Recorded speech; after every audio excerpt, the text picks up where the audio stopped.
I love it. Everyone, get your mask. Where's my fucking my mask. God damn it. Wait. How we doing, guys? Hello. You're wearing it upside down, you dumbass. Yeah, when you put it upside down, you're a lucha libre. There you go. Is that racist? I feel like that's a little bit. That's a little bit on the edge. How about that, dog? Where's your fucking beads, bro? Yeah, Where's your wig, homegirl? Yeah, who we got on the podcast? We got Sting himself on the podcast. Sting. We have the icon Sting, the man himself. Yes, Sting. That's incredible. I got a message from Sting.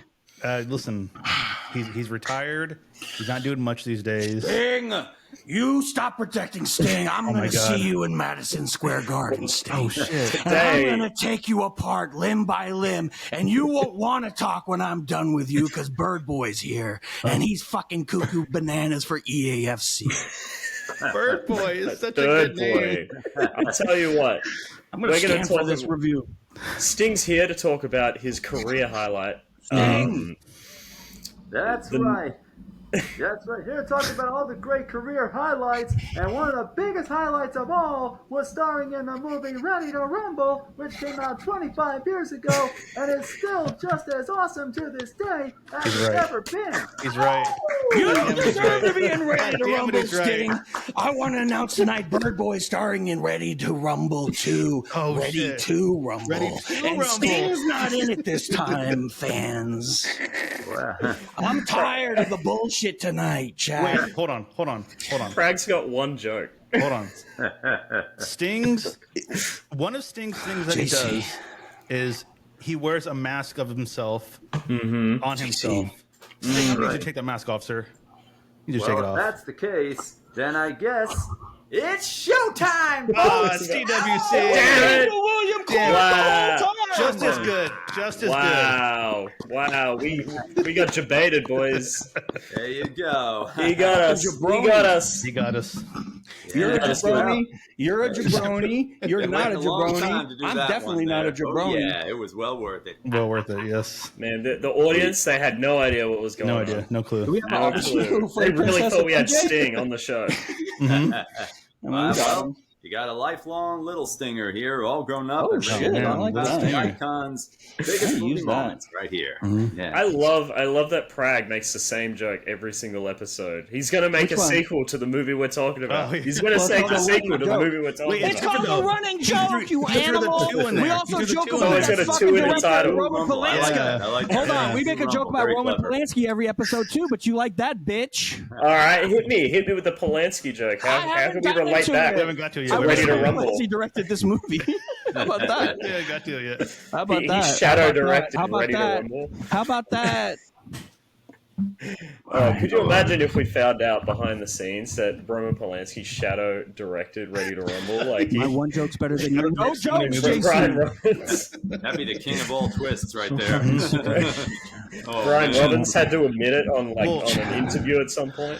It's like, Brian Robbins is an anagram for Roman Polanski. Oh yeah. Roman Polanski's actually the CEO of Paramount. Yeah, you guys knew that. Closer to your microphones. You guys have to speak into the microphone. Like this. This is as close as I'm going to get. How's that? Get in the microphone. mine. Hold on. I got mine over here. Is it picking up enough for you? That's perfect. Yeah, No, you have to you're get okay, it close. DWC. You're good. All You're right. good. We are reviewing Ready to Rumble, right? It's a movie made in I had- 2000. A movie A I had wrestling never movie. heard of. Yeah, see? I've seen this movie a dozen times. I haven't seen it in a while, but I've seen it a dozen times as a kid. What? Before we do this and even talk about it, I need to know your credentials. Why are you reviewing? Why are you able to review a wrestling movie, JC? Tell him to go eat shit, has none. JC, He because has you're a none. human I have being. no credentials. Craig, You- what are your credentials? I've reviewed 4 wrestling films on this show, including a 3-hour documentary review of the WWE Okay. film about Vince Okay. with you, and you were there. Okay. I watched What are Cassandra. these questions? You did watch it. Cassandra, Okay. the Iron Claw, So, right? Iron Claw. Yeah, DWC, I watched that one. He doesn't have to answer it because he has He picked this movie. He has the WCW sheets right there. Most importantly, this question was just a cheap way for me to show you my credential right here. Oh my god! My credential. For listeners to the show, not DWC, Time just lifted up A a WWE belt. World Heavyweight Championship belt with custom Los Angeles Dodgers championship plates. This is a World Championship World Series belt. Is it a replica? I'm calling no churro on that, Yeah, senor. it is. The told LA you. Dodgers have nothing No, to do with real. the Hold on, WCW, friend. It was $500, so replica. What? But I'm calling Flame come Princess on. and getting her out of that Come house on. tonight. She needs to go somewhere safe. My mom bought me this. I was a good boy for Christmas. Crazy, bro. I was a good 35-year-old boy for You're Christmas. literally the guys in this movie. You're literally those two I guys. am. Make God a damn it. literally play them. right now. Grab the cats and run. That is a kind of gift for sure. Whoa. Oh god, this is a cursed epi. That's your main event present. Don't we if you want want to introduce Daniel William Clark to the Yeah. folks? Let's talk about Daniel William yes. Clark for about 25 minutes. to be quiet. I Daniel love William this Clark man. is the Where did you nicest meet Daniel person on William Twitch. Clark? Nicest person on JC, Twitch. say something about Daniel William Clark. I met Daniel William Clark in the chat of Lance from Saints. He's a legend around Put up an L that for field Lance. parts. Everyone put your L's L up. for Lance. L for Lance. It's not an L for loser, it's an L for Lance. Elf L for Right. Lance. And we're all best friends, and this is our single. We put the L's together, and it makes a fucking vagina. It's a vulva, chat. Vulva, yeah. Not a Volvo. I have to say, out Oh, Flame Princess. of every single person I've ever met on the internet, I have to say that DWC is the nicest, kindest, and most wholesome man I've ever met. Not even the internet of all, in general. Yeah, well, in general, Yeah. you'll never meet a nicer person in chat. You'll never meet a nicer person in life. He has no beef with anyone, and he will never have beef with anyone. You don't know that. He's from fucking the Bronx, homegirl. You don't know that, bro. You cannot just walk around this city with no beefs. You have to have a beef in your mind with something or somebody, or people are going to step in front of you and take your shit, dog. Like JC, you are in Gululi has been soft on you, bro. You're getting soft. Too much swimming. Gululi. It's Kalgoorlie. It's pronounced That's Jeff Australia. Gululi City. Changed to Galooly. Mr. Trump changed the name to Jeff Gululi. Let him change it.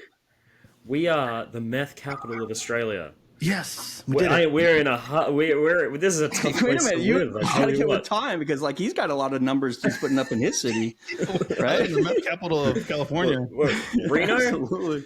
No, we're not going to disclose Yeah, the don't worry about location. If something happens to the Red Queen because of the disclosure of the location, I'm going to get very upset. I'm Jason. sorry. I'm sorry. I don't know where he lives. I don't And know then where he lives. he has a wonderful He lives stream, in- Daniel William he lives Clark. in At, Bermuda. let's talk about his stream, and then I want to hear him talk about his stream too. Yes. He has a wonderful retro gaming stream, right? And how long have you been streaming, and how long have you been affiliated? And like, tell me about your streaming journey, Daniel.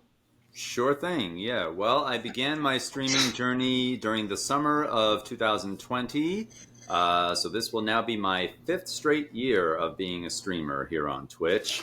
I got started during the time when a lot of us had more time to spare. And, we were trying to think about, well, it's a heck of a way for the decade to begin. So what do? We're all kind of sitting around at home. And I had been on Twitch for a while, mostly as a viewer. But ironically, what brought me to Twitch wasn't so much gaming. It was actually wrestling. As during that time, Impact Wrestling, also known as Total Nonstop Action, TNA Wrestling, was broadcasting their weekly events on their own Twitch channel. Oh, wow. So that's actually what brought me to the platform. And then little by little, I started seeing other individuals, including some who I knew from the Impact Wrestling Twitch chat, host their own live broadcasts. And I said, what's this about right here? At first, it looked like a kind of like a let's play that you get to sit in on. But the more of these I went to, I said, you know what? This is actually pretty interesting. But for the longest time, though, I pretty much just stayed as a viewer. Then 2020 happened and went the way it did, and that's when I kind of looked at my immediate situation, and then I looked at Twitch, and then I said, I wonder, would this be a good time for me to maybe dip my fingers into this and see if Stick your fingers in the cookie jar is what I call it. Well, one thing led to another, and yeah, I gave it a shot. And beginning around, it was June of 2020, I streamed my first game, which was a retro game, one that's very near and dear to me, and one that actually was pretty timely, even though it's a retro game. Timely in the sense that one of the levels took place in the very year that I began my streaming journey, and that would be a game called Teenage Mutant Ninja Turtles: Turtles in Time. Oh wow! There we go. One's There in we chat. go. One's in chat. One's in chat. One's in chat. Yeah, There we go. Cowabunga, bro. Cowabunga, Cowabunga, DanielWilliamClark. Yeah, thank you. Now, if I may ask, was that the game that was super popular in arcades?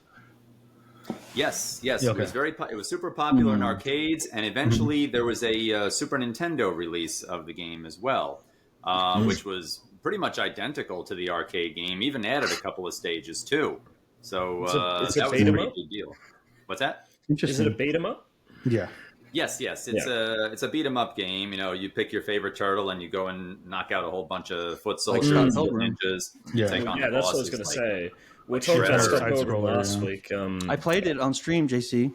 Did you? What? You I played did. Scott Pilgrim? Yeah, I think there's I VODs. remember. I really enjoyed it. Yeah. I really like to smack the shit out of people with that bat. I say, "Here's your bat. You forgot your bat," and I go, "Pop, pop," and I'm just hitting the fucking X button. Right? I love a beat 'em up. It's fun. I have That one is question cool. for you, DWC. Shoot. When you wear gloves, why don't I feel like you need to pull them down or something? Like, why do you wear them so loose and loosey goosey? That's good what I question. want to know. That's a fire That's question. kind of become a thing of mine. Yeah, when I'm streaming, I like to be able to like take them off real quick so I can pick the controller up and do stuff like that. But I like to maintain the look and such. Yeah. So it's Shit, bro. kind of a They transition. look very pointy. They look very, very pointy. Yeah. Well, it's Can I not ask you a the- question? The Do you have serious a- thing is Daniel, can I ask a question? Yeah, sure Do you thing. have a handmade snarf mask from North Carolina? 'Cause I do. No, I do not. Okay, well, check it out, bro. If you need a snarf, I'm here. This is a see fully adjustable there you go. snarf. I had this handmade by a felt craftsman in North Carolina, and they had it shipped to me. And it was $6, and I love it. Okay. Snarf. $6. DWC is like, what are you on about snarf right mask. now? What does this have to do Yeah, with I'm the like, show? What show am I on? Mask. It's about pop. It's about pop culture, and he loves pop culture. So I thought maybe he might be You interested know in what my snuff snarf is? mask. What's the most recent game you've streamed? He doesn't even know Daniel? what snuff is, bro. Well, he doesn't know who Snarf is. Is he not aware of the fucking Thundercats cinematic universe? Oh, okay. Thundercats. Yeah. didn't I even wasn't know as these were into Thundercats. What I is kinda have, going like, on a with you? passing familiarity with it. But I wasn't as You're into a it as a He-Man lot of guy, other right? Here we go with the He-Man fucking hate. Transformers Yeah. and things like that. Lion-O Yeah. could cook He-Man, and that's just a fact. Okay, he's got lion ability, he's got claws. Lion-O, He-Man, it's a wrap. No. Well, we got to set that up sometime if that's the case. Bring it on, dog. I want to talk about this film that you brought on with us this week. When I knew that we'd locked you in for another episode, I was praying for Teenage Mutant Ninja Turtles. Oh yeah, he was. Yeah. Yeah, big time. But you picked a film that I had never even heard of, and I'm wondering, is this like a childhood staple in the US? Like, do a lot of people know this film, and why did you pick it? Well, I'll gladly explain. First, let me just answer a couple of other questions you guys asked me. Another question that was asked was, when did I become an affiliate on Twitch? And that was actually a year later. It was September 2021, and that was a real pleasure, a true honor. And to this day, I'm a proud affiliate, and I actually just hit a new subscriber record. I set a new record in subscribers, which I'm very happy That's about. awesome, So I was bro. able That's to good. add- So good. Thank you. That's sick. Able to add lots more emotes. Partner next, bro. Partner next. Yeah. Someday. Partner's coming up next. Inshallah, right? What's Okay. that? I said inshallah. Yeah. there you God go. willing. God willing. Yeah. God willing. If the levees hold, Daniel. Anything's the levees possible hold. there. Yeah. Okay. And then I think you asked me what was the newest game that I streamed. The latest game, yeah, most recently. Probably the new Mortal Kombat 1. I think that was the newest one that I streamed. Did that sometime after it came out, like maybe. Well, when it came out, I think was actually around my birthday, coincidentally. Or perhaps not, because everyone knows that I'm the ultimate Mortal Kombat fan. Facts. Yeah. Facts. Yeah, and exactly. And then I streamed it at several times last year. Yeah, and it was really fun, really cool. Is it the best Mortal Kombat? Is it your favorite version? Is it good? Do you like it?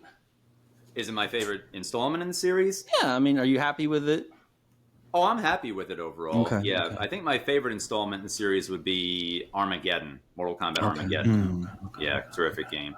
Okay. I'll let you in on a little secret, though. This coming summer, I actually plan on streaming some more modern games, including ones that I might not have actually played before. So that's going to be a pretty interesting... Don't tell me which they are. I want to be surprised. You got it. I'll keep Thank you. Hush-hush until the time comes. That was going to be my next question. Taste of things to come, as Shang Tsung would say. Yeah. Love that. That was going to be an I expression. like that. Nice. Yeah. Yeah, Okay. let's go. Art of War, bro. Yeah, there you go. Okay. So now. Ready to JC, rumble. Yes. JC, you were hoping for Ninja Turtles movie. Well, that is a movie I love too. And honestly speaking, that was what I was going to go with. So I'm going to make that. I'll make a promise to you. That'll be my next. Wait, that'll be my next the first one or the second one? We'll have you on again, bro. First one. Okay. Yeah. Yeah, sure. I don't mind. You're welcome here, bro. But then I remembered this movie here, and I said, you know what? It's been a while since I've seen this, and it just so happens that just like the original Ninja Turtles movie, this movie has a milestone anniversary that it just marked. So I said, you know what? That's a movie that, I mean, Ninja Turtles, the movie is a much beloved movie among many, but I wonder how many people know about Ready to Rumble. And this is a movie that is very sentimental with me. I'm a lifelong pro wrestling fan. I used to love WCW, World Championship Wrestling, back in the day. And I remember going to the movies to see this one, and I had a great time. It actually felt like I went to a real WCW event because you get to see the wrestlers do their thing in the ring, and there's a story outside of the arena wrapped around it too. And to tell you the truth, I actually had a little watch party for both of those films, but I was actually quite surprised at the number of people who came by to the Ready to Rumble one that had not seen it before. I'm like, really? So I guess my hunch was kind of correct, that there might not be as many people who know about it, maybe within the wrestling community. But even within the wrestling community, there were some who would I've never seen this one before. Well, it ended up going over really well, and it was fun to see again. And another reason why it's sentimental to me was because, as you can see, I have the DVD of it right here. But this was also... There it is. Yeah, this is it right here. Ready to Rumble is also the very first DVD that I ever owned in my collection. Oh, wow. So, yeah, no joke. Around this time, I was starting What? Really? Wow. Yeah, First DVD you ever owned. I was saying, well, this DVD thing seems to be taking off. Maybe I should give it a try. So I said, all right, the first one that I looked at for the experiment was Ready to Rumble. And there it is. Played it, and I'm like, okay. It has all the cool, all the cool, behind-the-scenes stuff. And this was actually the first time I ever listened to an audio commentary for a movie as well. And that Who did the audio commentary for this film? David Arquette, Scott Kahn, and Ahmet Zappa, who only has 2 scenes in the movie. I was going to talk about that Frank Zappa's son is in this movie, and you guys don't even know that. You guys don't even know who that is. Well, I know who Frank Zappa is. Yeah, Ahmet Zappa's in it, right? Which guy was he? He was the convenience store owner. That's what I thought. Okay. That's racist. That's what it had to be. That's because really you assumed immediately that's who it was, right, Time? No, I knew it was someone famous. I was like, you knew that was what it was. Yeah. It's funny that you're saying that because he's the worst performance in the movie. No, he's the best. What do you think? Okay, we're gonna get into that. Unbelievable. Listen, there's a lot of fucking. When he gets thrown through the glass door, that is so him, man. That's him. He does all his own stunts, bro. Do we want to go down the list of actors? Do we want to start with the actors? Yeah. This is a long cast list. Okay. So this film was directed by Brian Robbins, who's the current CEO of Paramount Worldwide, including Nickelodeon and International. It was written by Stephen Brill, who writes a lot of movies with that guy who does Happy Gilmore. What's his fucking name, bro? Happy Gilmore. Hurry up. Adam Sandler. Adam Sandler. Yeah, he's Stephen Brill is Adam Sandler, his former writing partner. And then it stars David Arquette, Oliver Platt, Scott Conn, who's James Caan's son, right? That's right. Okay. Yeah. Bill Goldberg, the famous wrestler, Rose McGowan, shout out, Diamond DBP, Diamond Dallas Page, DDP, Joe Pantaleone from Sopranos, That's my right. favorite performance, and then Martin Landau. Wow, they got Martin Landau in this, which was amazing. I was shocked to see Martin Landau. He won multiple Oscars, I believe. Martin Landau has, right?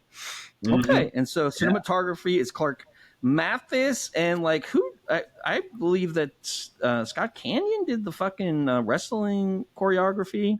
Chris Canyon, Canyon, right? Yep. That's Chris Canyon. Can I also Chris mention- Canyon? Better than Canyon. And it was really good. man. It was really good. And then the music was by George Clinton. Can I also Yes. mention? Oh wow. Yeah, I had not known originally that it was George Clinton, but what gave it away to me that it was at different times in the movie when you hear the music, when you hear that long drawn out sound like this sounds like the music from Mortal Kombat the movie. And indeed, it was the same composer, George S. Clinton. Wow. So I also want to reason why I mention Louis Arquette plays Jimmy King's father, who is David Arquette's father. Roseanne which is- Arquette's brother. Not just Patricia Roseanne, Arquette. Patricia And Arquette. Patricia. The Yeah. Arquettes are very, very famous, very goated. Patricia Arquette, the more talented one of the. Listen, I love David Warriors. Arquette. You don't he's know a how talented legend. Rosanna can be. He's a legend in the Scream series, obviously, as Dewey Cox. And here he is. He's kind of doing he reminds me a lot of not Owen Wilson, the other Wilson brother, Luke Wilson. Yeah, he kind of gives. And then the third brother, no one remembers. That's in every film too, but nobody remembers their name. Demetrius Wilson. Demetrius. No, it's not. I don't know. Obviously, Joe. Like my favorite actor in this movie is obviously Joe Pantoliano. There we go. Pantoliano. He's been in so many movies that I've loved. Obviously, like his probably most famous role is in Matrix. Memento. Or the Matrix, I suppose. Yeah, the Matrix. I Mm-hmm, was going to say Memento, but Memento, the yeah, Matrix, obviously, obviously. Teddy wasn't that? Yeah. And obviously, And of course, Sopranos, right? Yes, Sopranos, and the avant-garde classic Baby's Day Out. Just absolute banger. Baby's Day Out. I remember Baby's Day that. Out. Avant-garde classic, legend. Okay, but then why is Oliver Platt playing a wrestler in this film? That is so and every funny. time they cut away to show the wrestling stuff, it doesn't look right because like I can tell it's another guy, and I'm like, Oliver Platt has never touched another person in wrestling, right? Like he does not wrestle. He is a very famous stage actor, right? He does like Shakespeare and stuff, and he's a wonderful actor, and he delivers his lines really good. See, but just get a real Southern wrestler, and he's got This is my first, this was my first exposure to Oliver Platt. So ever since then, I Tony just see him Award as winner. the king. Me too. Even in like the West Wing and Frost Nixon. Yeah, Marvel Frost movies, Nixon, yeah. Ice Yeah. Harvest, would Gunshot, be- Ready to Rumble. he is typecasted for me as the king. Bicentennial Man with Robin Williams. He was in Benny and June and Working Right, Girl and Bicentennial. Flatliners and Beethoven. And he's won a Tony Award for stage acting, 2 Screen Actor Guild Award, a Golden Globe. They must have had to pay a fuck ton to get him. They must have he is paid the him a king. fuck ton. They spent $20 million on this film total. It made $11 million. It was in the theaters for about 2 days. Hell yeah! And I want to go around the board. Just what does everyone think of this film, Ready to Rumble? Start with DWC, obviously. Like, where did this come from? Do you love this film? Like, what do you love about it, etc.? What's going on with you? Okay, well, it's funny. This movie came out at a time. Well, like I said, I'm a lifelong pro wrestling fan. I love WCW and WWF. But I was really into watching WCW more so at this time. So naturally, when I found out that there was going to be a movie made about it, I said, I am so there. This is going to be great. I wore my one of my wrestling shirts. It might have been Sting. It might have been Goldberg. I forget at the moment, but it might have been my Nitro shirt. Could be. But anyway, yeah, I went to the movies to watch it, and I did not expect it to be a comedy necessarily, because it does veer more towards the comedy side of things. But at that time, though, I was just very happy to see, you know, all my favorite wrestlers doing their thing on the big screen and you know, have a little movie-going experience with it. But I was surprised, like you said, by all the actors that were in it. But now this was also my first introduction to several of those actors. Well, David Arquette I'd seen before in the Scream films. But Scott Conn, Oliver Platt, yeah, this was the first time I saw them. My dad recognized some of the actors like Martin Landau and some of the other ones there that were in it too, that made some appearances. And, you know, when you first watch the movie, it kind of has like almost like a no holds barred, that Hulk Hogan movie kind of a feel to it right there. So you kind of know what you're getting going in. All right, that's what it's going to center around predominantly. But I remember going to see it. I saw it a couple of times. I saw it with my dad, and then I saw it with one of my best friends at the time. And it was an enjoyable experience. Now, I will say, if you go into this movie and you're like a wrestling purist and such, this probably isn't the droid you're looking for, so to say. You're probably not going to get as much out of this. You probably might just say it was kind of silly. And yeah, I was expecting the opposite. I was expecting like if you're a wrestling fan, you'd love this sort of film. But yeah, go ahead. Yeah, but me though, I had a great time with it. If I'm being completely honest with you, I thought it was a lot of fun. I really enjoyed all the moments there with the actors, with, you know, the characters, not just the wrestlers, but the characters that were in, how they interacted with the wrestlers.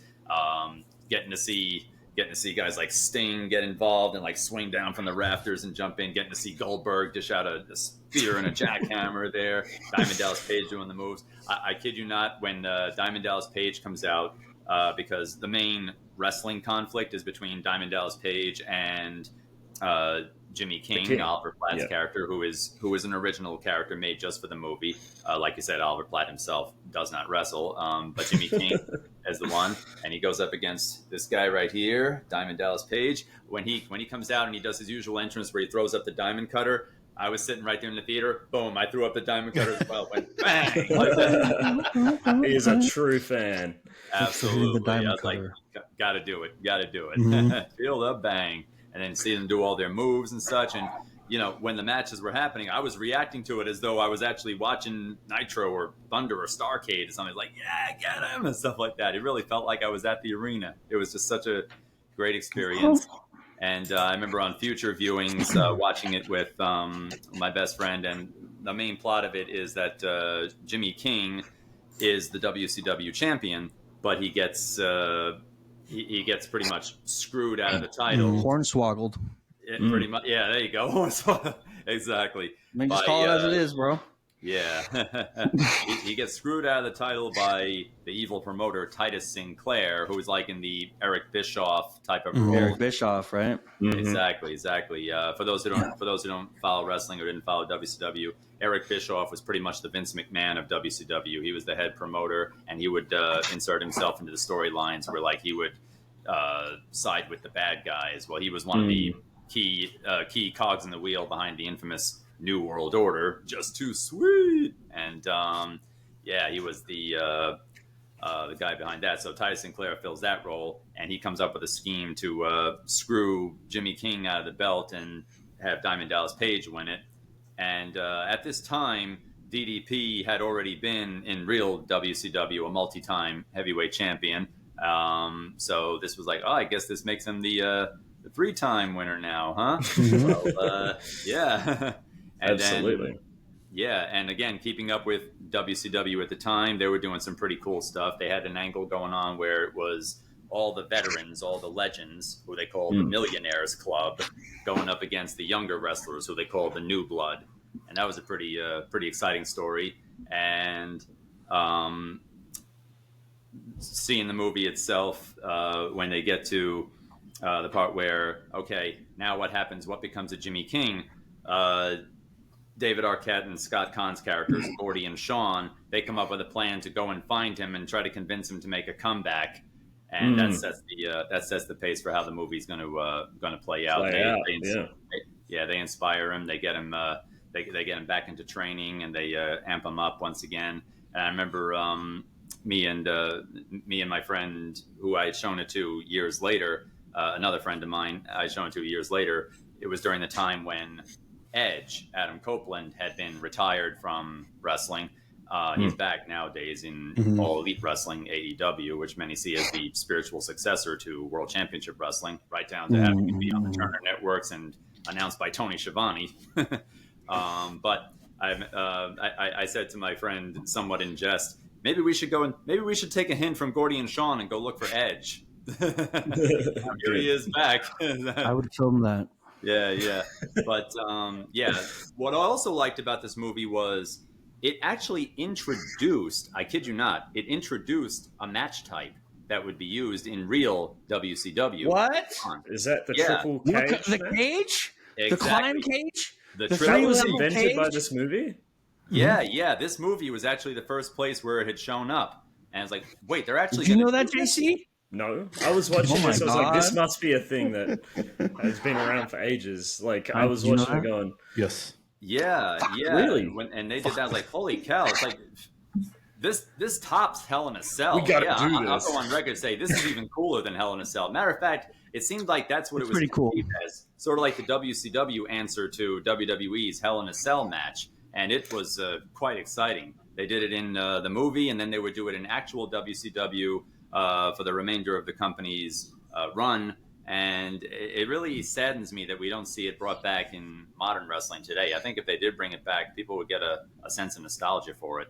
But all those things were great about it. Even the music was great. I bought the soundtrack, too. I had the soundtrack on CD. It's got a lot of good songs on it, including Biff Naked's cover of We're Not Gonna Take It by Twisted Sister. And there's even a George S. Clinton composed version of Sting's theme. Well, the Sting theme. That one. And then Jungle Boogie by Kool and the Gang is on this soundtrack too, which is a banger. Can we explain to the audience who George S. Clinton is? P-Funk, Parliament Funkadelic, the god. I mean, he's the funk master. He's from the mothership, bro. That's right. He leads a band called Parliament Funkadelic, which was two bands. Parliament was a brass band, and then Funkadelic was a funk band. And then George said, let's make all the band one band. And they've released amazing records like Maggot Brain. And if you know who Bootsy Collins is, he was his bass player. And like there's a wonderful keyboard player who played for the Talking Heads and is on that Stop Making Sense video. Who's magnificent. Bernie Worrell. So like P-Funk is it, bro. Just check him out. Big guy. Yeah. So Time, the other resident WWE wrestling fan. What do you think of this movie? I loved it. Of course I loved it. As an older wrestling fan now, I see this veteran. A veteran, a legend, as you some would say. Call them Disney adults. Legends of Wrestling. Yeah, that's right. You see a lot of the cracks in this movie. Things that don't make sense. I thought it was seamless. Don't make sense from a wrestling standpoint. From any organizational. Just things that like didn't make sense rule wise. Like at the beginning, they have this match, right? Yeah. Between the King and DDP, and they King don't uses, let him know. No. The King uses a chair, but it's they didn't say it was a non-DQ match, so they just let it go, and then someone else interferes and they just let it go, and then he gets kicked in the balls and they let it go. Those are automatic disqualifications, and I don't know why they talking about disqualifications. It's wrestling. It's all scripted. That's not how that works. But I wanted what to am I ask. saying? What? I wanted to ask. Anyway, I've seen wrestling end every possible fucking way. There's no rules. Within rules, yes. What I wanted to ask is Sinclair Who's allowed to enforcing just the like rule? not let King know that he's going to lose the match? Like, is that allowed at all? That's happened. That's happened tons of times. Yeah. Really? Okay. There's a lot of How does that bro. work? Like that? Does that You mean don't even that, know about the Hart brothers, bro. Hold What's on. the matter with you? Hold on. Does that mean at that point that DDP is allowed to do whatever he wants to the king? Like he can just like smack him down? So this is where it gets crazy because they just start beating the shit out of each other. Which, if you're gonna screw someone, you're probably not gonna do that because as the guy who's just screwing someone else, you're gonna look bad in the back room because you're gonna be like, oh, this dude's a cancer. He's just doing whatever he wants. And it's like, well, so and so told me. It's like, well, you both look like assholes, even if it's coming from the boss. Yeah. You have to find like ways around it. So one of the most infamous incidents is the Montreal screw job. And in that thing, the finish essentially was Bret Hart was going to win the belt. I'm sorry, he was a champion. He was going to win and retain the title over Shawn Michaels. And then the next night he was leaving to WCW, so he was going to drop the belt and give it to someone else, or however they were going to do it. Yeah, that's what they were agreed on. After that was talked about, Vince McMahon took Shawn Michaels aside and said, "We're not doing that. We're doing something completely different." So exactly what Joe does in this movie. Pretty much, yeah. So it's like, we'll figure it out. So they got to the ring. They do the match exactly as it plays out. There's a moment in the match that they agreed upon where Shawn Michaels was going to put Bret Hart in his own finisher. So basically, like do it to himself. So he did it, and when he did it, Vince had ordered the referee, Vince is already out there. Vince told the referee, bring the bell. So normally, how you get out of that finisher is you tap, like you give up. Bret Hart did not tap out. Shawn Michaels barely had it locked in for like a couple of seconds. The referee's looking and he's like that, and then the referee just turns to the guy and goes, ring the bell, ring the bell, ring the bell, and then immediately just gets out of the ring and leaves because he knows he fucked over one of the greatest of all times. And that's how they screwed him over. And Bret Hart got up and he's like, are you fucking kidding me? What did you just do? Yeah. And they can't just like undo it because they have to keep the illusion up. So they're like, what the fuck? So everyone's just kind of looking around going, what's going on? What happened? Yeah. And Shawn Michaels is like, what is going on? But he knew. He fucking knew. Right. Yeah. So it became a whole thing. And that transitioned to, there's a documentary that talks about it to where. Is that the Vince McMahon documentary? No, it's a separate one. I think it's called Beyond the Mat. I think that's the one. Where they interview people, this and that, whatever. On Vice. And after that event, Bret Hart went and talked to Vince, and they were talking back and forth, and they kind of got into it, and Bret Hart just punched the shit out of Vince McMahon and like knocked him cold. And then there's footage of him walking through the hallway, and you just see Vince, and he has like a shiner, and he's like this. He's just like stumbling. It's so funny. Yeah, it's good. So stuff like that happens, but it happens in a roundabout way. Like you don't tell a guy, "Hey, go over there and start actually hitting him and actually trying to murder him," to win the belt. It's you do it in roundabout ways like that. Yeah, right. Like, and you give the other person like, "This is what's happening now." Like, right, It's an opera, and it's like, I have to play into it, you know, sort of thing. Yeah. And they did that in like the first half of the match too. Like you hear them telling each other, "What do you got? Hammerlock." Which I loved. I love that a lot. Yeah, oh, me too. I love that part. Then DDP throws him into the ropes. All right, give me shoulder tackle. Boom, like that. You know? Yeah. And part of like the stuff that works in this movie, I think, is the tension of the final match because they're completely disconnected from Sinclair. Like they're not talking to him or anything. So it feels like when they get into the ring, they're actually fighting, and it's like an actual fight. And I think that whole setup is actually really well handled in this. The wrestling, the way it's shot, like the cinematography for the wrestling, is probably the best of any wrestling movie. Except with Oliver Platt, because I know it's not Oliver Platt because the cuts are so bad and the editing's so shit. It doesn't matter. It's fine. Yeah, take that, Sean Durkin, director of Iron Claw. I'm just saying, like, listen, let's keep it fucking 100 out here, dog.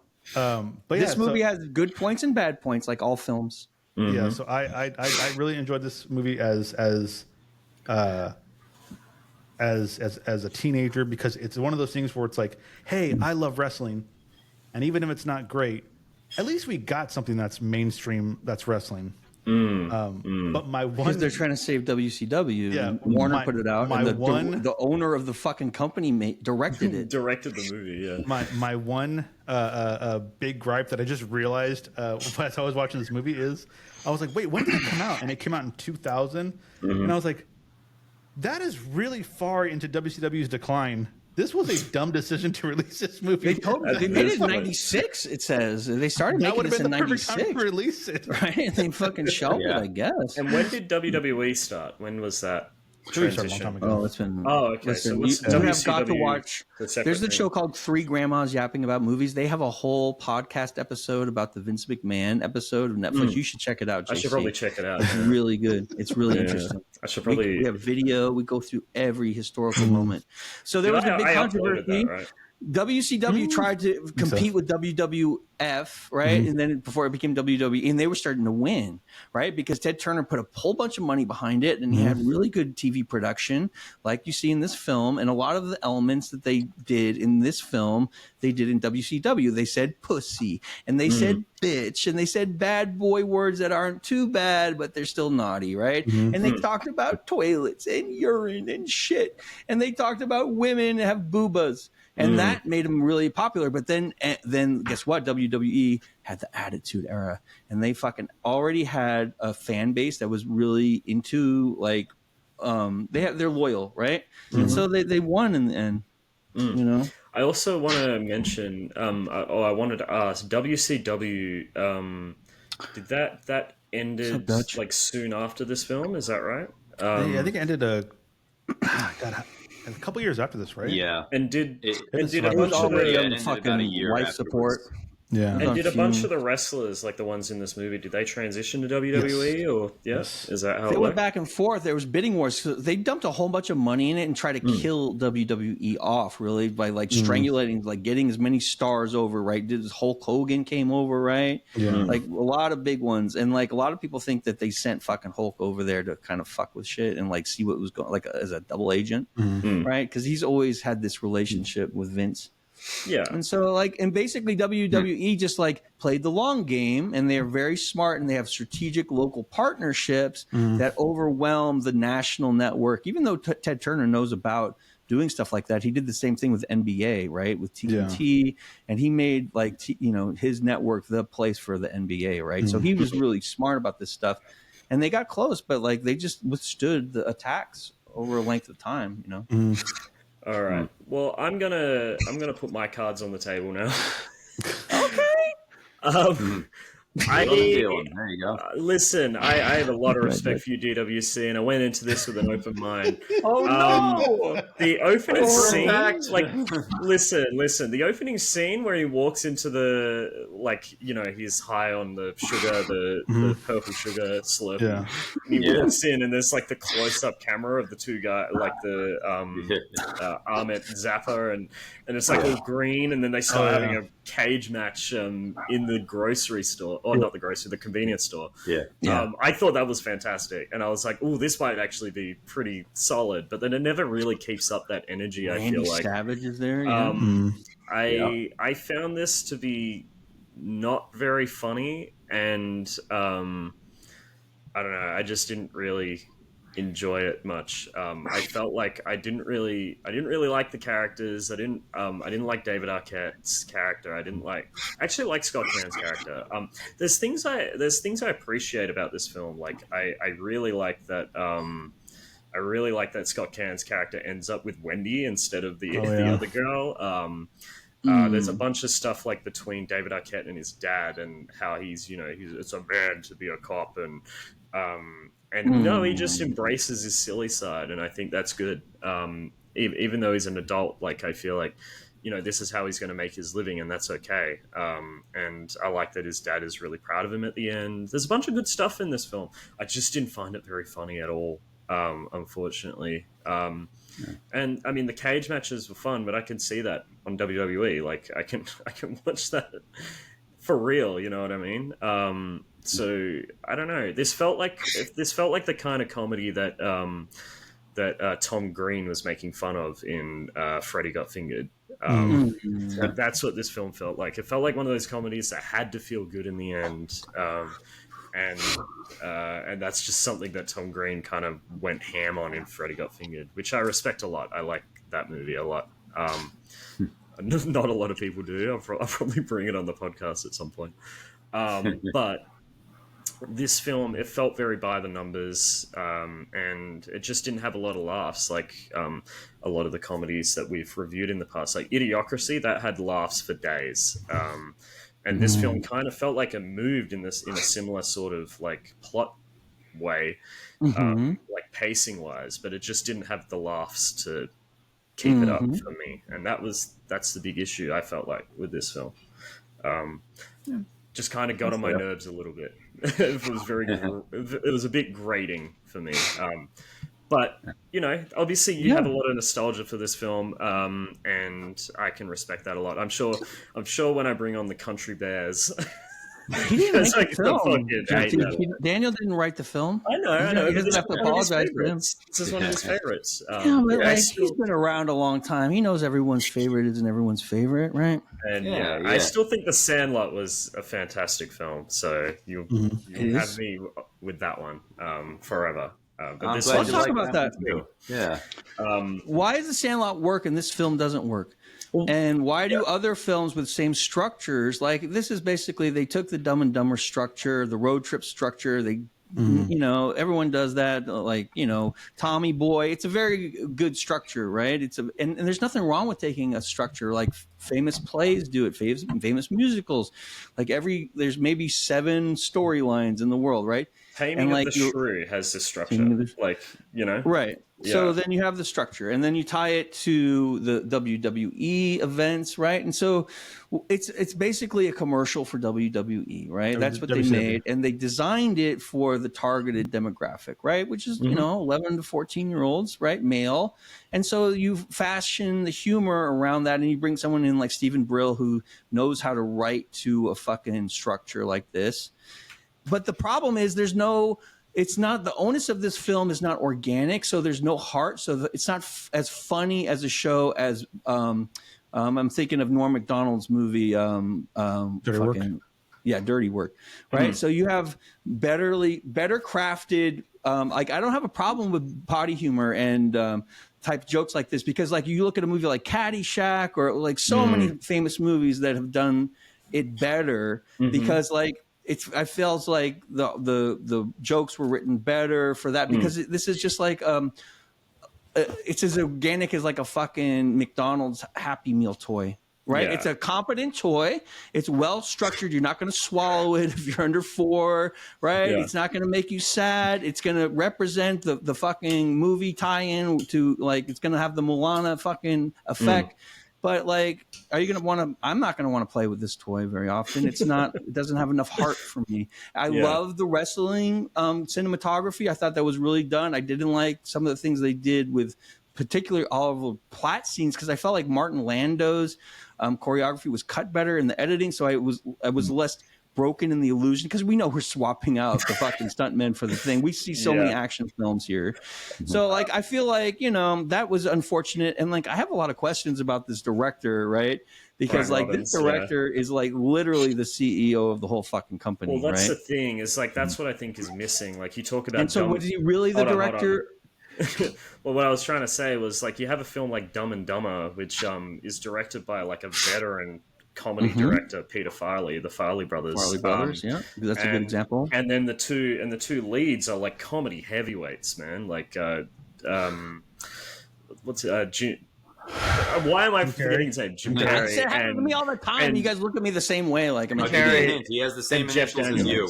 Yes, you're right. Jim Carrey and Jeff Daniels, and obviously Jeff Daniels is also a really good dramatic actor, but he's a great comedic actor as well. I feel like David Arquette and Scott Caan, they just don't have the chops. Like, you know what I mean? You want a movie that's good? That's like this. Something About Mary is a good version of a film like this, right?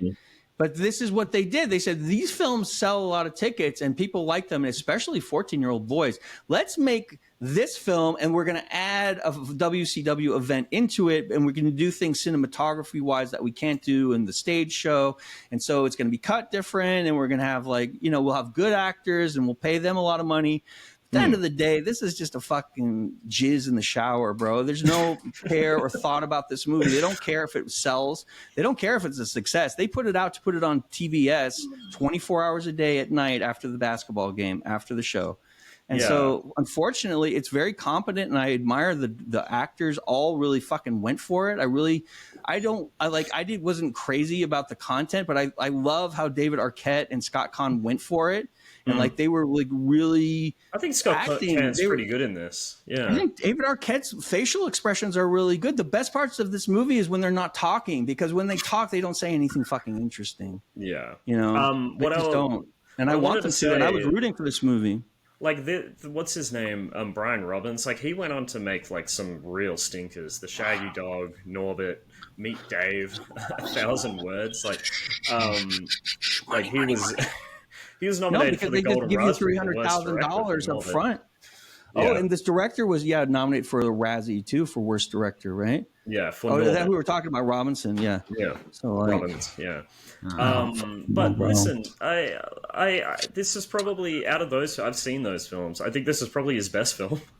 I haven't seen Varsity Blues, which I've heard is a bit of a cult classic. That's another movie for 15-year-olds, right? I saw that movie when I was 14 or 15. I loved it, right? Mm-hmm. And if I saw this movie at that time too, I mean, it's not designed for me, right? And so but this is the problem. Like, you shouldn't have films designed for anyone. It should just be a good script that everyone can appreciate because it's good. What they do in Hollywood is they micro-target and they do like, oh, I'll trade you this writer for this writer because he writes for 11-year-old girls really well. He knows what 11-year-old girls want to buy. So like we can put that in the film and it's just fucking not good, bro. It's I'm looking at Time and DWC's faces. I want to let them talk because I feel like we're just like Go ahead. Go ahead. I'm just telling you my opinion. Yeah, that's cool. Well, like I said, this is one of those movies where, I mean, that's fair. Those are fair opinions and such. But that's the thing. This is a movie that if you go into it expecting, a great comedy and you look at it purely as that, you might not get what you're looking for. But this is one of those movies that it knows what it is. It knows what its purpose is. It's a movie meant to appeal to fans of wrestling and especially World Championship Wrestling. So it was made for those people predominantly. Yeah, they put some comedy in there, to pad it out and such. I mean, but if you go into this movie expecting, an Oscar-worthy performance and such, it's not even about Oscars. It's like something about Mary's not going to win an Oscar, but that's a funny fucking movie about dirty things. And like, you can make this movie funny, but you have to give a shit. And like the writer of this guy is famous for not giving a shit and just like farting out scripts. Well, Netflix here, bitch. And like, they don't give a fuck, Daniel. And like, I'm just saying that's my opinion. Did Stephen Brill write the Ridiculous Six? Is that his fingerprints, or am I? He's written 1,000 movies. And he has a word processor template when he just puts in the fart jokes. Right? Oh, but no, he didn't. But he did write movie 43 and Sandy Wexler. So Sandy Wexler, there you go. There's fucking Little Nicky, Happy Gilmore production company. He's on the payroll over there. He wrote the Mighty Ducks movies, which I've heard are good. They're good now. Those are good, Mighty Ducks movies. Well, on that very note, one good movie who wrote Mighty Ducks. Time you can hop in. I'll tag you in after this time to use wrestling terminology. On that very note, one movie that I like that was panned by a lot of people was the movie Pixels. Speaking of Adam Sandler. Pixels, I went to that movie and I loved it. But a lot of people who went to it didn't see it the same way I did. I went to the movie because it was a movie about video games and especially, retro video games, everything from Pac-Man to Donkey Kong and basically them coming into our world and invading or in some cases helping. And it was pretty much a love letter to classic video games. However, a lot of people went into it and all they saw was an Adam Sandler movie. Listen, if you go into it and you're just expecting to see an Adam Sandler movie, it may or may not be one of his best ones to you. I'll counter that, because there's been there's been really good movies that are like love letters to video games, like Wreck-It Ralph, for example. I think is a fantastic film. That's a love letter to video games, and I feel like there's a difference between Pixels and Wreck-It Ralph. Like I feel like the quality of the writing is just. It's just it's not that I'm going into it expecting not expecting a video game love letter. I'm expecting just a little bit more quality, just in general, because I want like when you go to a restaurant, like you go to McDonald's, you're gonna get something good, decent, like I like the taste of it, but it's not the same as dining in a nice restaurant with a real chef who's like making you something fresh and real, and it's different. It's just different. I loved the Sonic 2. I didn't love Sonic 1, but Sonic 2 I really liked. But I hated the Mario movie. You know what I mean? Like it's just, and I'm a big fan of Super Mario, and I'm a big fan of Sonic. And I think the difference is that I feel like they made a good movie with the Sonic sequel, at least. You can do fan service either way. You can have really quality fan service. Like look at the Lego movies. How amazing are the scripts for those? Fantastic. The Lego movies fucking kill. And then they're the Emoji hilarious. movie. And then the Emoji movie. It doesn't matter what it's about. Dog shit. And I don't have expectations for anything I watch. I'm always going in wanting to enjoy it. And I was trying to enjoy this movie till the last fucking frame, but they failed to feed me that night at that restaurant. From the opening, and I resent them for that. And it doesn't have to be that way. And I love the opening. And I think the opening spoke to a movie that they could have made. I was going into, I was like, oh, maybe this is like Idiocracy. Maybe this is going to be like that kind of Mike Judge comedy stuff, but it didn't really work for me. I feel like a more serious version of this movie is the Hugh Jackman movie, Real Steel. Have you guys seen that?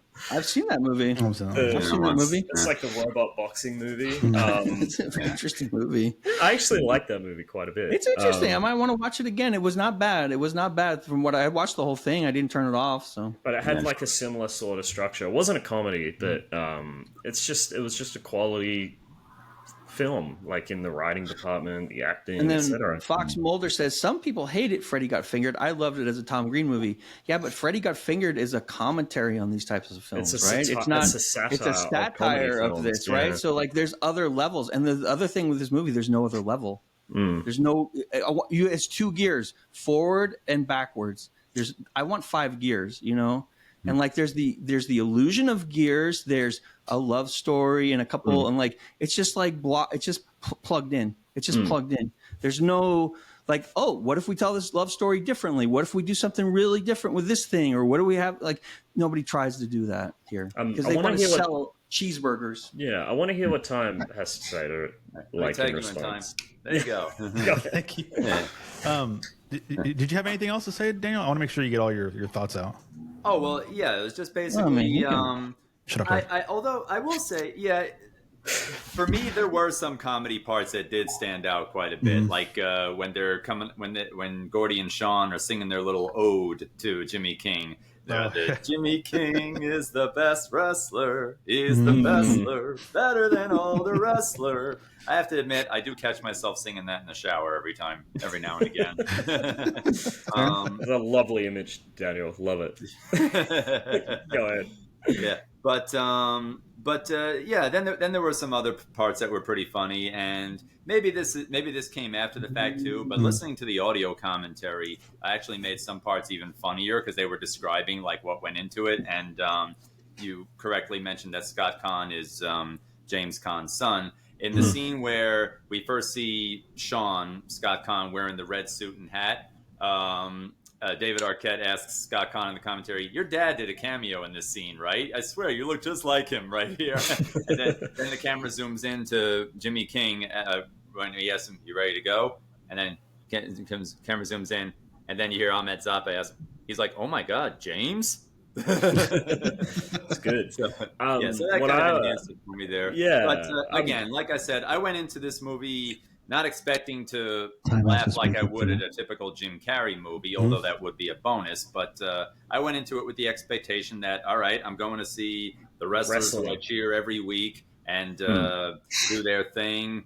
And the actors who I'm familiar, some of whom I'm familiar with, some who I'm just being introduced to. I'm going to get that, like that pay-per-view experience, but in a slightly different way. You know, like the Nitros and the Thunders, they're cool, but then the pay-per-views, the Bash at the Beach and the Spring Stampede, that's where the high-octane stuff goes. I feel like I was going to one of those. And like obviously that's like a big thing for you, right? It just didn't feel like enough. It didn't feel like enough to be a driving force for a movie for me, because I'm just not like wrestling's just not a big thing for me. I need more. We've seen a lot of good wrestling movies on this channel. That's the problem too. I've seen 2 other brilliant movies about wrestling. This doesn't even get anywhere near those. Yeah, I'll put it this way. To me, Ready to Rumble my walked opinion. so that the wrestler with Mickey Rourke could run. Absolutely. There Still you gotta go. watch the wrestler. Yeah, Me too. Yeah. Let me do the NWO point here. Take your time. Yeah. So I love that. this would be the perfect opportunity for me to metaphorically kick DWC in the chin with a super kick and say I hated this movie. Yeah. But I'm not going to do that. Don't worry. Don't worry. you already know what you thought. You already said it. Yeah.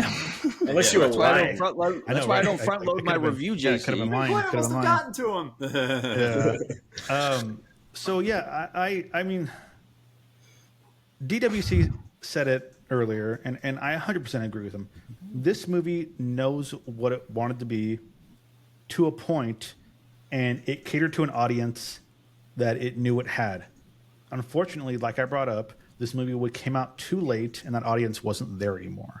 So I think that's a major problem, is why this movie didn't do as well as it could have, maybe.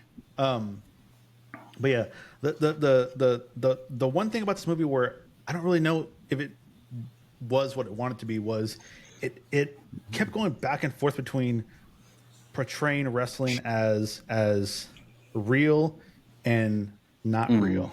You know, like it tried to keep kayfabe, and then it kept breaking it, and it kept going back and forth. And I was just like, pick a fucking side. Which one? Yeah, which one do you want to The do? lane, right? Exactly. Yeah. So there's, but again, I enjoyed this movie. I saw it as a teenager. I liked it a lot because it was for me, it was wrestling. I liked it. Watching it now, it was so cool to go back and see all these wrestlers that I haven't seen in a while. I haven't thought about in a while. The criminally underrated Juventud Guerrera, fantastic. The entire cruiserweight division of WCW was so good.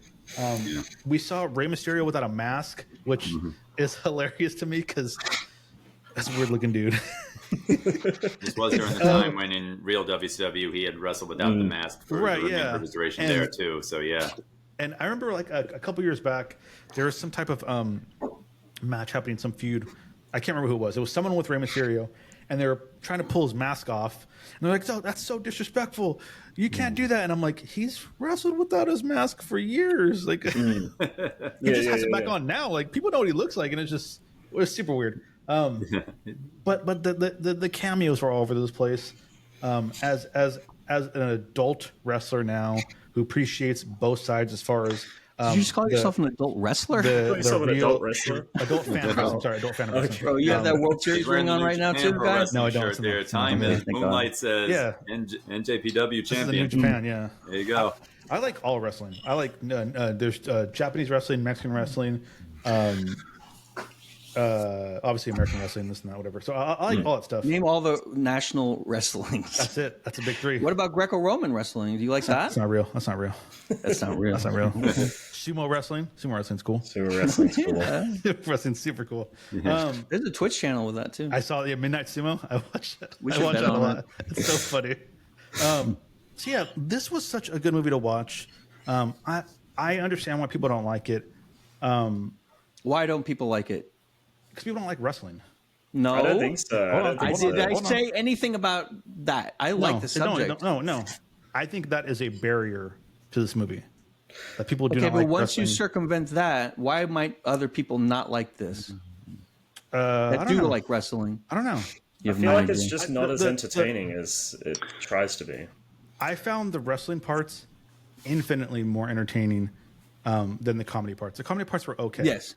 Yeah. Yes. I think you guys are wrong about David Arquette, or specific JC. David Arquette was infectious. His love. I liked his performance for this movie. I just don't like his character. I think he's good.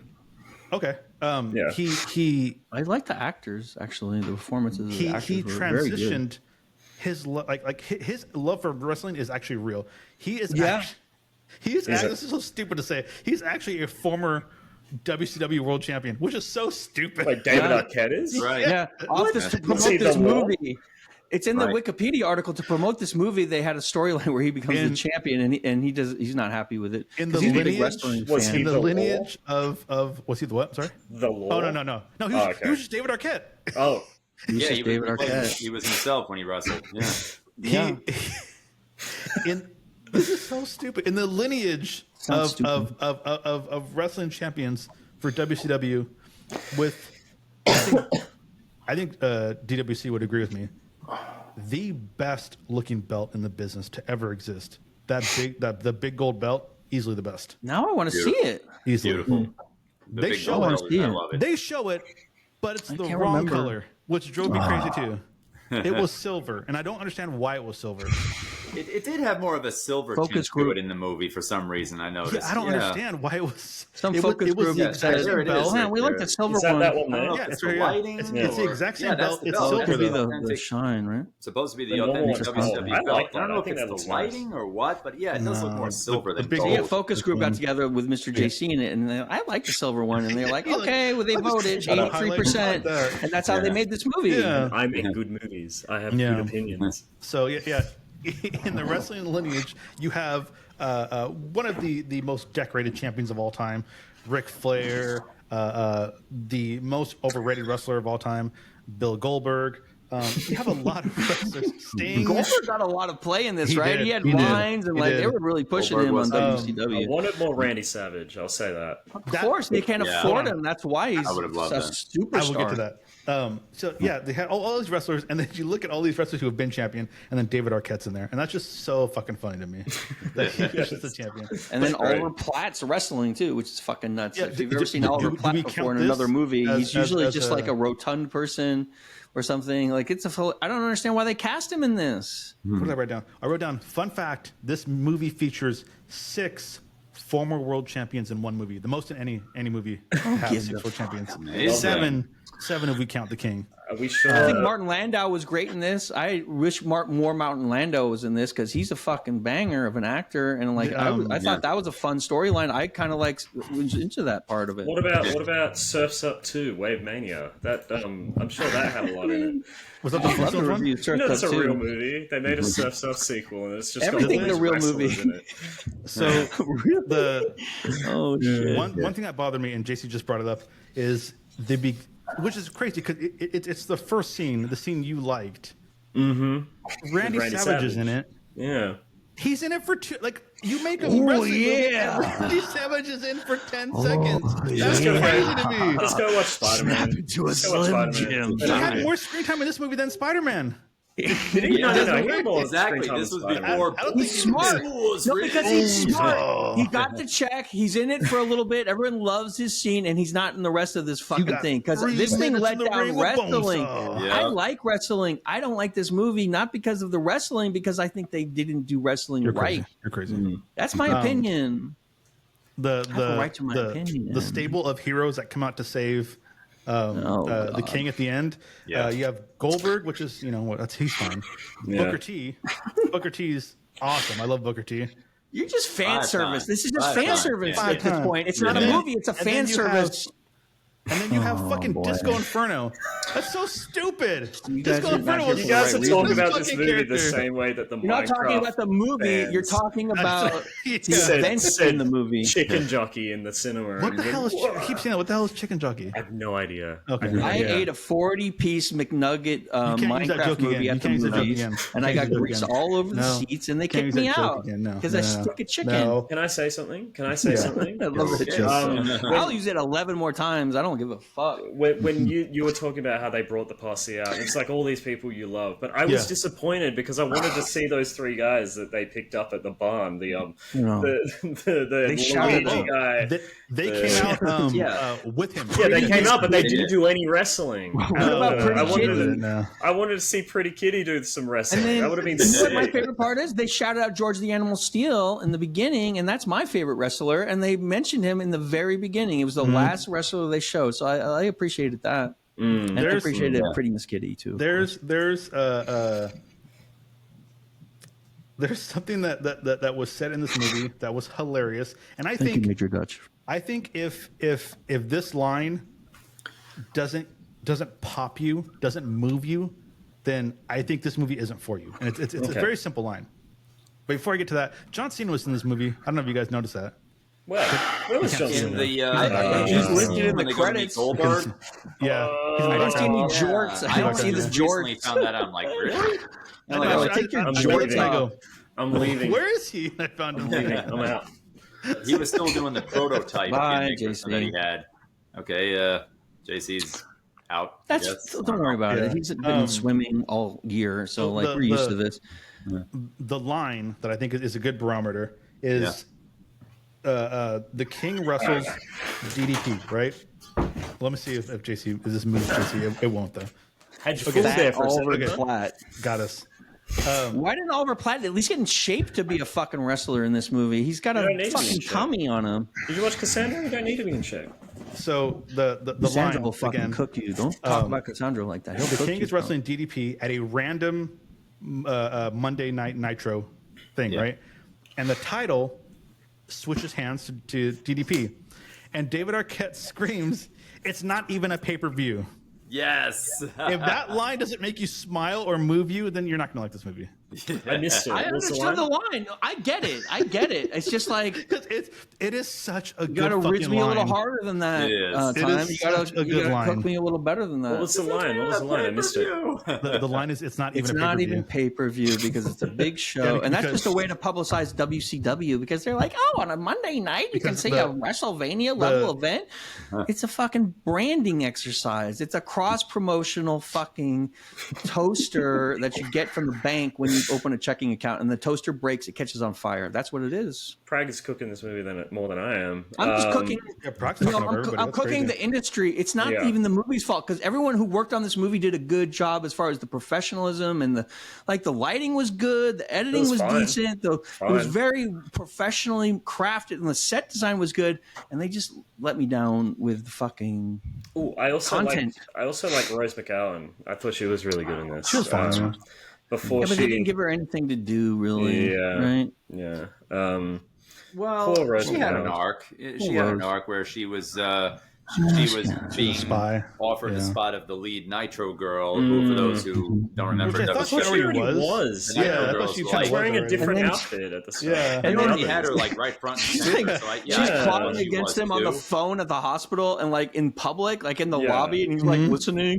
He's like at the desk, and she's over there like cooking Yeah, and him. that's and it's the like, kind of thing that Tom I'm Green like, would make fun of. I can suspend my disbelief, but like you have to give me a little bit of some intrigue or some like fucking thing to keep me going. I'm like, you're gonna lose me. Well, you see, absolutely. that's the ironic thing right there, because that's actually something I admire this movie for. So many movies we've seen, like the supposed friend or love interest, go behind their back and say it's working. All right, we got them now, and the hero has no clue what's going on. This was one of the few times when we actually see the hero kind of eavesdrop on the conversation and be clued into what's going on. It's like, interesting.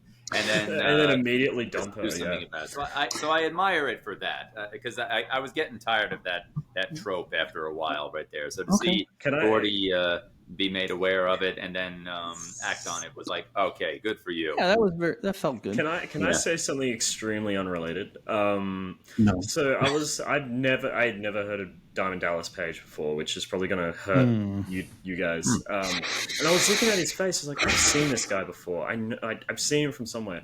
I was wrong, but I thought he was this guy. And I don't know if you guys have seen this before, but I thought it was this guy. Who the hell is that looks like guy? Hold on. What is there no sound? Why Are you is there doing no a sound? bit? No, I'm not doing Oh a my bit. Yes, yeah. Is that you? No. What is going that on right you? now, bro? 300 years Is this ago. like the inverse of America? You're showing me the Australian version of reality. Like, what's happening? Here he is. Here he is. Hold on. This is what he said. My day is 6 a.m. to noon, and I'm not crazy. That's You're me. crazy thinking it takes 24 hours, just like some dude in the cave did 300 years ago. Yeah. My second day starts at noon and goes till 6 p.m. That's day 2. And then the That's next day day two. is 6 p.m. to midnight. What I've done now is I've Okay. changed the manipulated time. I now get 21 days a week. Stack that up over a month, I'm going to kick you by. You have to do Stack it up over a this. year, you're toast. Stack it up over Bro, 5 you don't- years, my entire life is different otherwise. He thinks You level up faster. It's grinding life faster. This guy's He thinks It's that's XP. He's got the season pass, bro. I admire it. I thought that was That's his Lance. face. No. That's Lance. When he's my I age, was that's wrong. what Lance is going to look like. But I just That's thought, what I Lance is gonna look saw like. his face. I was like, I remember this dumb video I saw. It was like, I've made my first day is 6 hours. Is from 6 a.m. to 12. Yeah, this. Second day, It's a 12 bulge. until 6. I have now manipulated time to my will. Yeah, this is how you manipulate it. Like he's only up for those 6 hours, and then like how does that work? No, Like, he doesn't. Well, just no, wait, know. he's thinking about it like, this is my first day. Okay, let's get everything done in this first day. Now, this is my second Oh, day. I'm Taz, getting it's everything your done. turn. He sleeps Thank for God. 6 hours and he's awake Welcome. for 18. And so he treats the Oh, first 6 okay. hours as one day. The second Does he 6 hours eat is 3 meals second every day? Does he Yeah, eat that's what 9 meals a that's what day? I'm saying. Is I think that's what he does. I think it's ridiculous. That's It's crazy. sick, bro. It's I so want to get into stupid. that. It's not But yeah, I stupid. thought that was the guy in this movie. I thought that was Diamond Dallas Page. But Are you trying to attack DDP right now? no, I'm just Do a saying his backward- face looks like him. He has the same face. Okay. I It's mean, the same during face. his in-ring Okay, days, people did call him the hardest working man in professional wrestling. And hearing that guy talk just now, it's like, wow, that's Sounds like him. It sounds like he possesses that trait anyway. Ed Milet, that's him. The same So, guy. how I look at this movie, is it better than Uglies? I give it the Uglies test. I'm like still trying to figure it out. Like, which Yeah. one do I Uglies. like better? It's so I better than haven't decided Uglies. yet. No, this is pretty good. I don't know. That was Uglies a is pretty horror good. movie, right? Have you Good. seen Uglies again? No, I've seen it horror 9 times. It's Have a you seen Uglies dystopian- on Netflix? Daniel William Clark. futuristic It's so movie. good. You got to see Don't it. watch Uglies. It's so bad. It's good. If Watch it's the- it. If it's the Uglies I'm thinking of, I remember there was a horror movie, I think, called The Uglies. No, right? it's not a horror movie. No, Oh, it's not that. different Dystopia Uglies? movie. It was pretty Okay. ugly. I'll say that. It was It's pretty. about a future it was time pretty where they horrific. make you pretty. Oh, You no, have I to see haven't it. You have to see it. It's hilarious. It's It was funny. pretty horrific. I will say that. pretty good. I should Alright, go to a excellent. horror section for that reason. So, do we want to rate this up? Do we want to score this up? I think we've gotten everything out. Yeah, let's go Talk around. about. Time. Yes. What would you rate Ready to Rumble, and would you recommend it? Man, this is again. I feel like you have to like wrestling to like this movie. False. I think that's I like wrestling. You don't like wrestling. I think I don't love it, but I respect it and I understand it, That's but I don't something. like devote That's my something. life to it because I have other shit to do. Not the same thing. I'd recommend this if you're a wrestling fan or if you're nostalgic about wrestling back in the Attitude Era. Yeah, that's how I would recommend it. And I would probably rate it like a.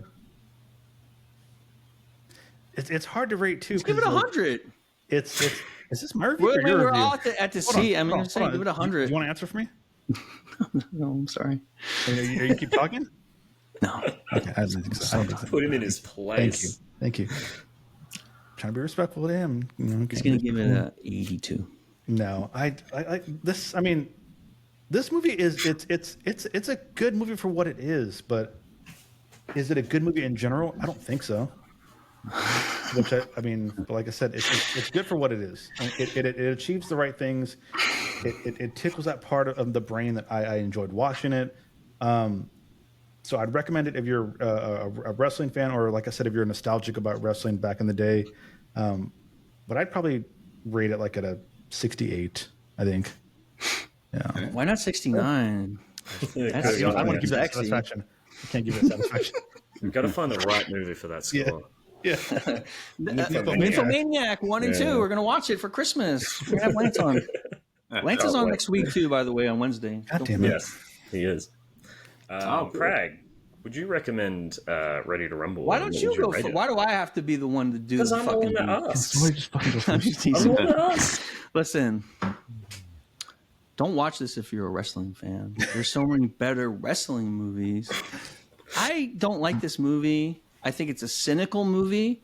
I love that you guys see the good parts about it, but to me, it just looks very like I think it's an anti-wrestling movie personally because there's no heart and there's no fucking creativity. And what I love about wrestling is how wonderful the improvisational actors are, and they're physical and they're fucking killing each other IRL in the thing. I don't care if it's a show or not. They're slapping the shit out of each other and falling. That's real as fucking shit, bro. There's nothing realer than that, bro. And like I love wrestlers more than I love wrestling, maybe.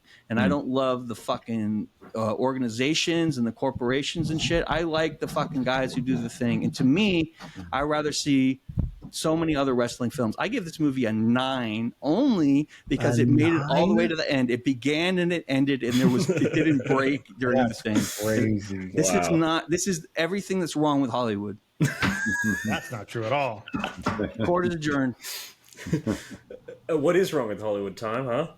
Everything right now. You about to say the W word? You about to say the W word?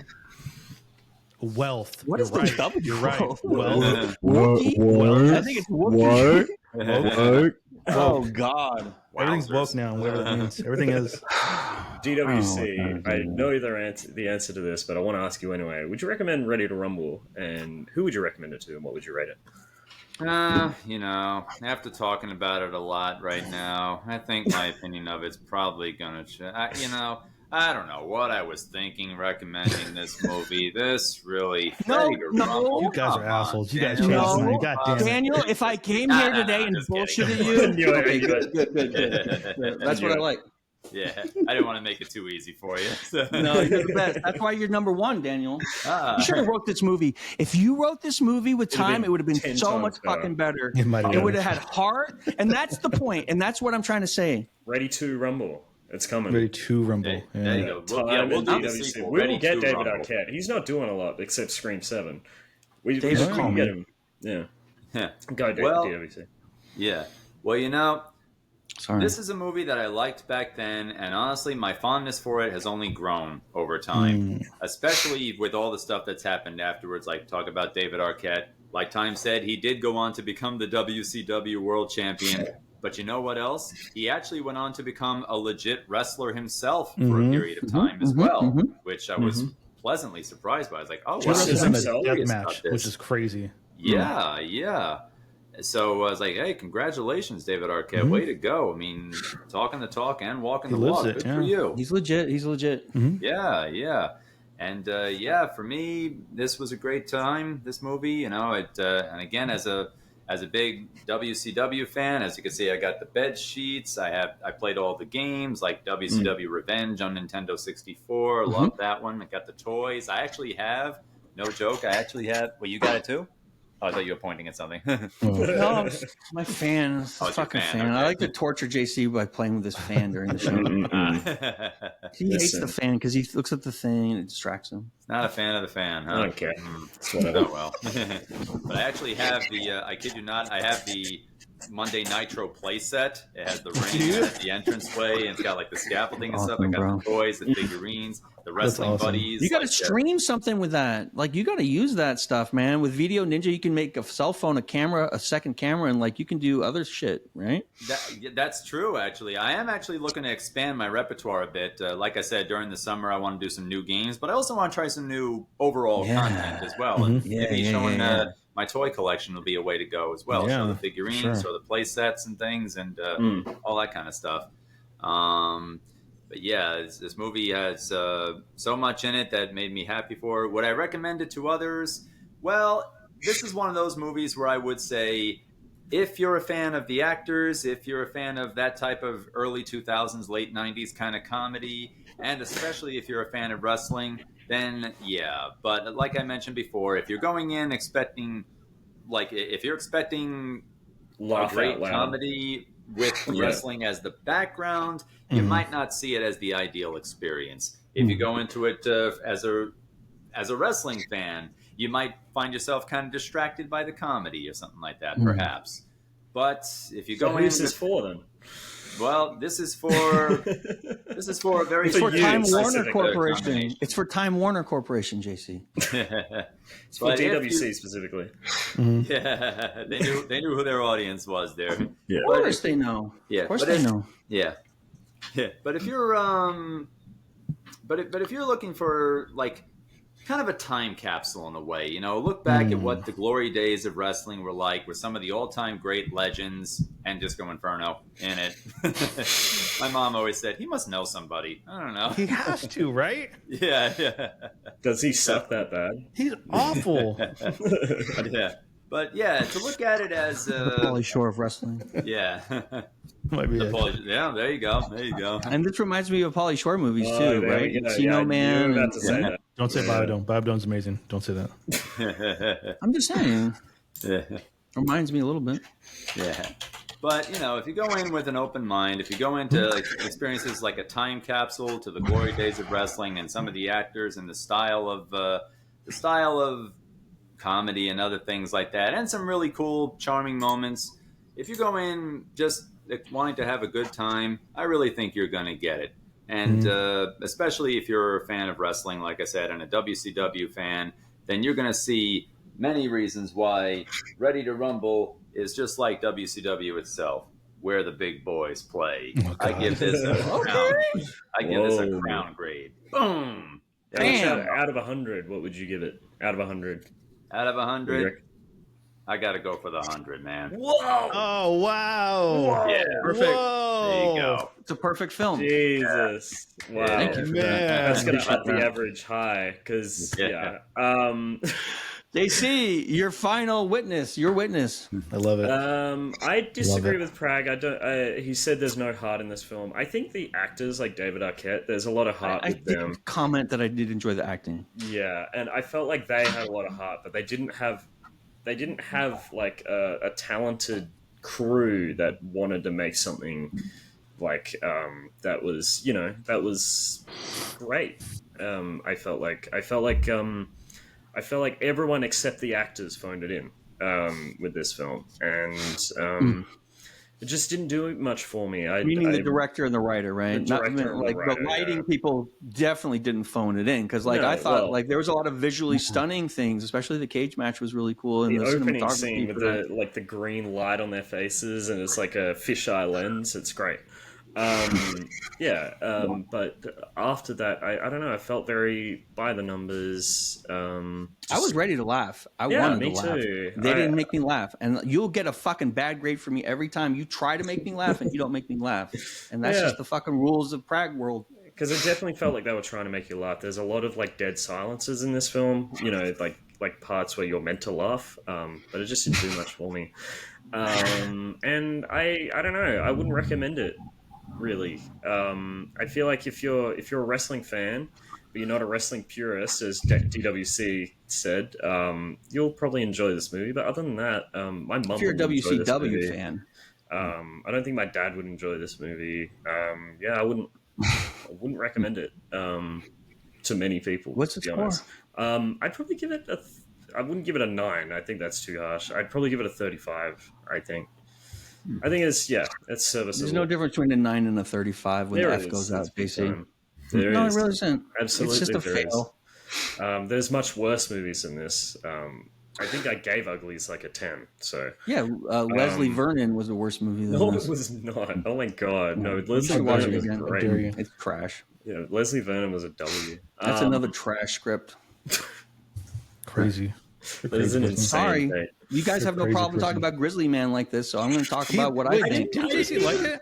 Yeah, I Why don't said you watch the review again? respected- I watch it re- every night before I go to sleep. I respected Grizzly Man a lot.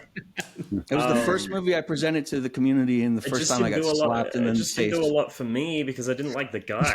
I didn't Just find it teasing very you. interesting. JC, I'm just teasing Wait, what you. did you give it? I'm just teasing I you. reckon 37?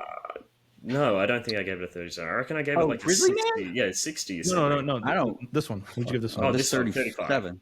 35, I said.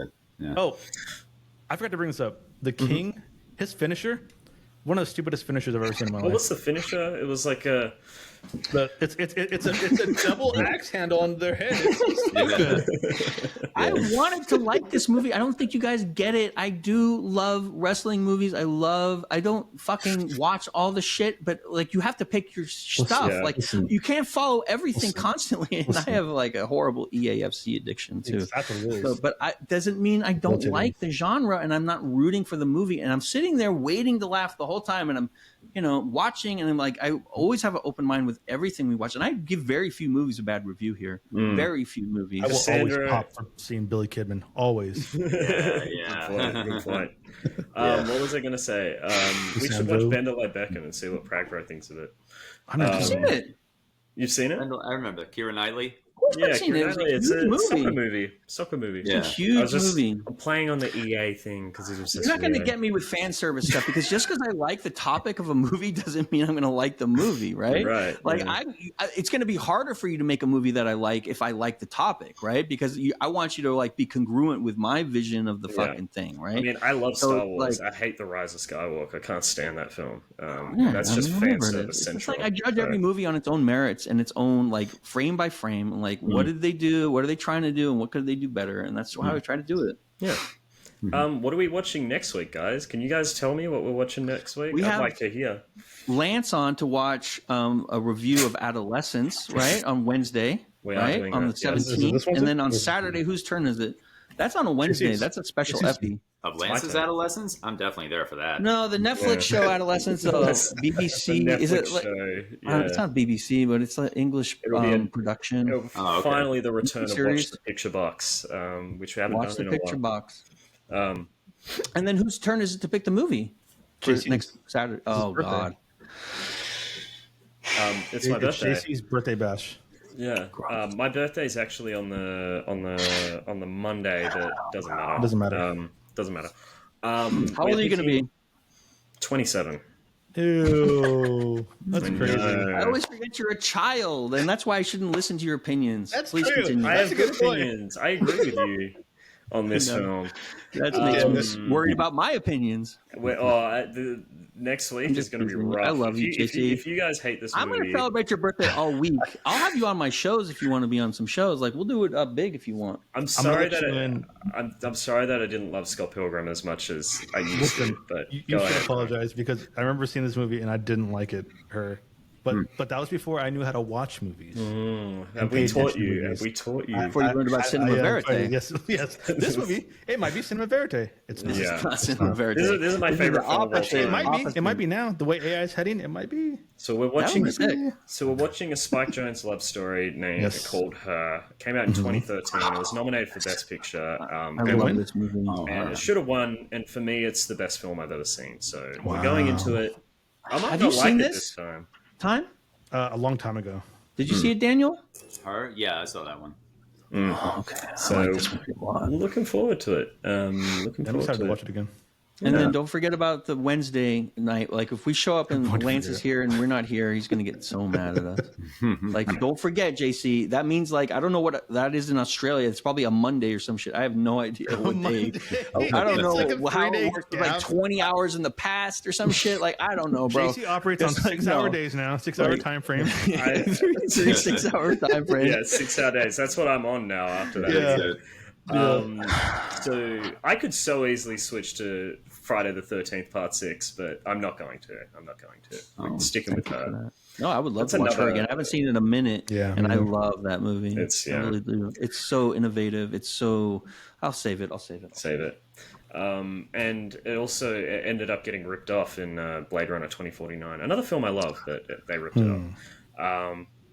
I hope everyone has a good night. This has been a fun review. I wanted to lie to you boys and tell you I love this movie so badly. I didn't want to. You were going to until I said. And I'm not trying. No, it's just like it's better to be honest with people and just tell them what I think. And like it's not an attack on you. I love you two, and I love wrestling movies. I just felt like they didn't do it.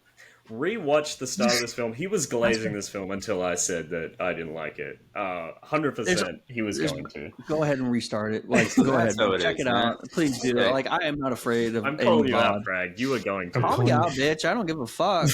We're at the club. You know where to find us. All right, so next time, time and I'll go full Scott Hall and Kevin Nash on you guys. That's what we'll do. Yeah, we're giving you outsider style. Okay, Yeah, like 100%, listen. I mean, listen. I was rooting for it. Review. Yes. Thank you so much for coming. Daniel, out thank you. again, Come back BWC. soon. We'll have Daniel, you soon. We have to we book love more you, people Daniel. We love you so soon. much. We love you. I love you too, I'm so brother. sorry I didn't like this movie. I love Sandlot. I love you, and I love your a terrible stream. person, So, like, Fred. please don't take this personally. You're a This is big not an W, attack man. on you. Not It's an at attack all, on man. Time Goes to Waste. Bye, everybody. Bye. Have a good night. Good day, everybody.